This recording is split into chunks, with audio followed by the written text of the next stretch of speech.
Bonjour à tous, pour ce nouvel épisode d'On passe à table, nous vous donnons rendez-vous rue Sainte à Marseille où nous avons rendez-vous avec Théo, le chef du restaurant Alivetou. C'est parti.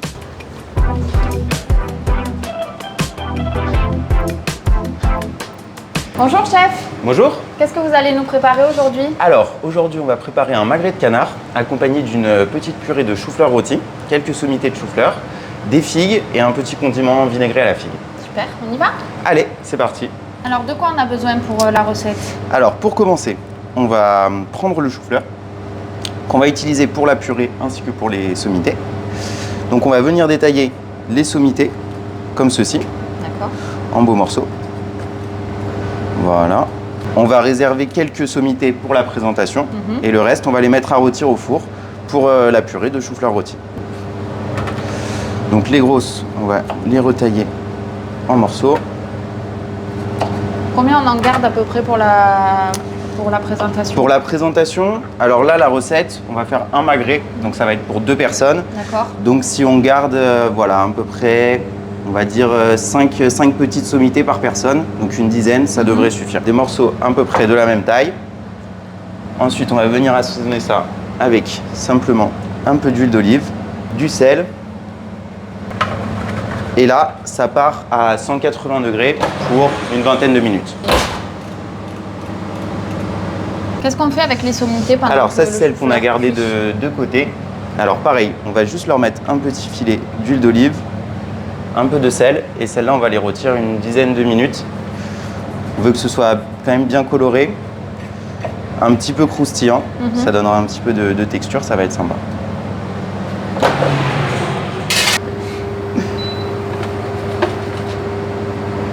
Pendant ce temps, on va commencer le confit de figues. Oui. Donc là, pour 2 personnes, j'ai pris 8 belles figues.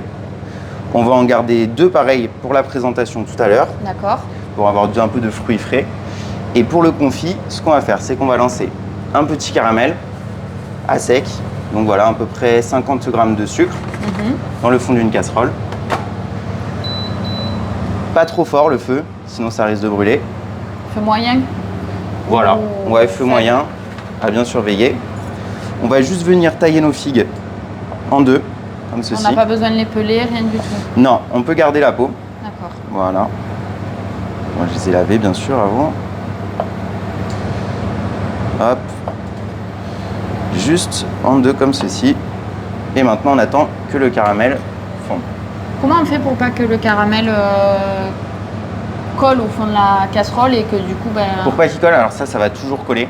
Après, nous, la petite astuce, c'est que quand il en reste un peu dans le fond de la casserole, on remet de l'eau dedans et on remet à chauffer. Et en fait, l'eau va dissoudre en chauffant le caramel. Okay. Et ça permet de ne pas avoir à frotter pendant des heures le fond de la casserole. Parce que je sais que moi, j'ai jeté un nombre incalculable de casseroles à cause de ça. Ça arrive. Notre magret de canard, on va venir le nettoyer rapidement côté chair. Oui. Donc voilà, on enlève un peu tous les petits morceaux de gras. On va essayer d'enlever aussi la petite membrane là, qui se trouve encore parfois, qui va rendre la viande un peu ferme et qui va surtout la faire se rétracter à la cuisson. Là, notre magret est nettoyé. On va venir le quadriller dans les 2 sens, comme ça. Alors, on fait ça légèrement, il ne faut pas non plus qu'on vienne entailler la chair. Il faut que ce soit assez...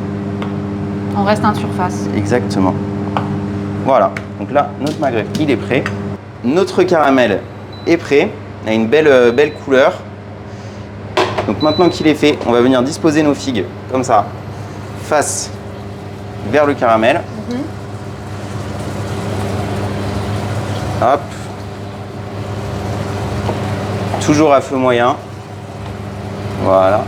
On va les laisser cuire 2 minutes, pas plus.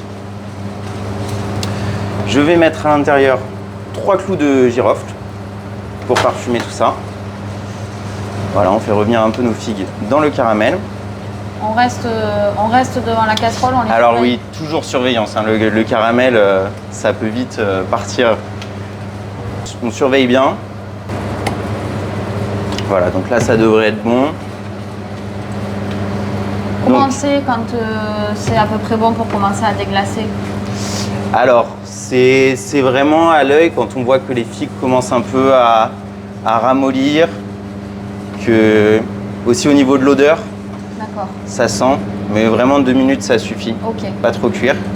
Donc là voilà, je viens déglacer d'abord avec un trait de Porto.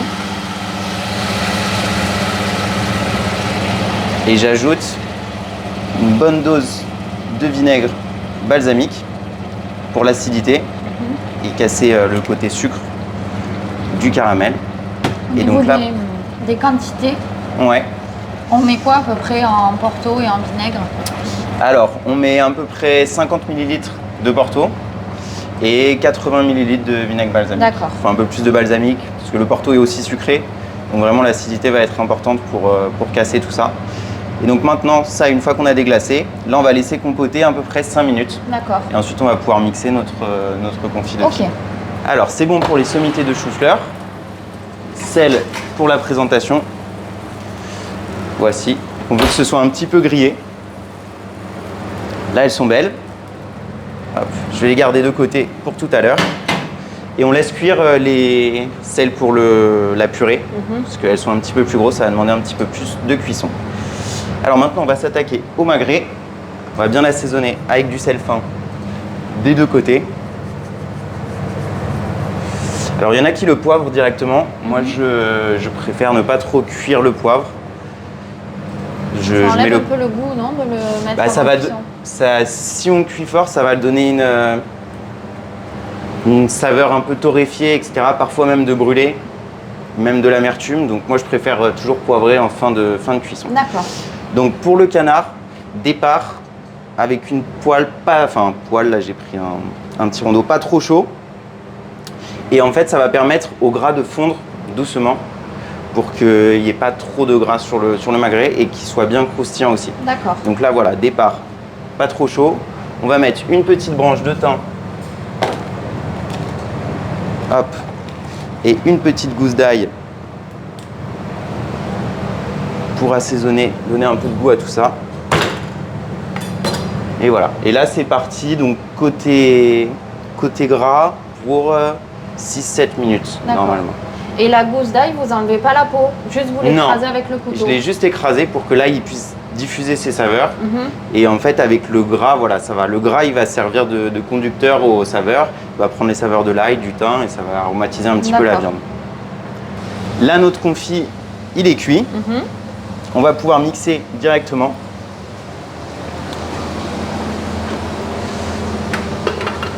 Vous voyez, ça a une texture un petit peu sirupeuse. Donc là, vous utilisez un robot, mais à la maison, si on a un mixeur classique, voilà, un mixeur plongeant ou quoi, il n'y a pas beaucoup de matière, c'est pas très solide, donc il n'y a pas de grosse difficulté à mixer. Hop.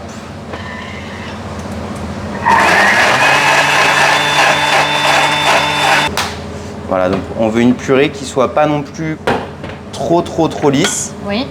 On veut garder quand même un petit peu de matière, donc là, on est pas mal. Voilà, ça fait un peu comme une confiture, mais une confiture un petit peu plus salée. Là, notre magret, ça fait à peu près 6 minutes. Il est bien coloré côté gras. Donc on le retourne. Et là, on va prolonger de 2-3 minutes la cuisson, marquant bien tous les côtés. Oui. Et on finira ça au barbecue après pour lui donner un petit peu un goût de fumée. Donc voilà nos sommités pour la purée qui sont prêtes. On va vérifier la cuisson à cœur avec un petit coup de couteau. Voilà, donc on voit que nos sommités sont bien tendres. Donc là c'est bon. On va réserver notre magret. Et on va passer à la purée. Là c'est bon. On a récupéré nos sommités de chou-fleur qui ont bien rôti. Donc pareil, on va venir les mixer pour la purée.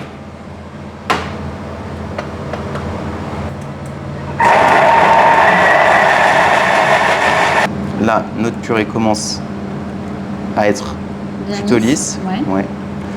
Ça manque encore un petit poil, mais ce qu'on va faire, c'est qu'on va la monter au beurre. D'accord. En mixant bien fort. On va incorporer du beurre froid. Et là, ça va finir de lisser notre purée. D'accord. On va prendre à peu près 50 g de beurre.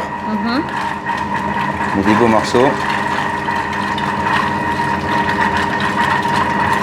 On voit que le fait d'avoir incorporé du beurre, ça a aidé notre purée à bien se mixer. Donc là, la texture est bien. On goûte, on vérifie l'assaisonnement, on rectifie avec un petit peu de sel si besoin. Et c'est bon pour notre purée. Super. Donc ça, c'est notre magret qu'on avait laissé tout à l'heure. Oui. Voilà, on voit que là, il manque encore un petit peu de cuisson. Et donc, on va venir le finir sur le barbecue. Donc voilà, notre barbecue, on va y déposer le magret. Donc là, notre magret devrait être bon. Hop, on le réserve. On va le laisser reposer 5 minutes, histoire que la chaleur finisse bien de se diffuser dans la viande et que la cuisson soit bien. Donc, notre magret sort du barbecue. On va venir le tailler. Voilà, donc là, il est bien. On le portionne. On vient assaisonner d'un petit peu de fleur de sel. Voilà. Et comme je vous le disais tout à l'heure, je poivre à la fin. Donc là, c'est du poivre vert qui se marie bien avec le canard. Donc ça y est, on a tous nos éléments pour attaquer le dressage. Notre petite purée de chou-fleur rôti de tout à l'heure. Voilà, on vient mettre 2 belles cuillères. Nos 2 morceaux de canard. Comme ceci. On va venir disposer les petites sommités de tout à l'heure qu'on a réservées. Hop. Quelques morceaux de figues fraîches. Voilà. On a le petit confit de figues qu'on a réalisé tout à l'heure. On va venir mettre quelques points dans l'assiette.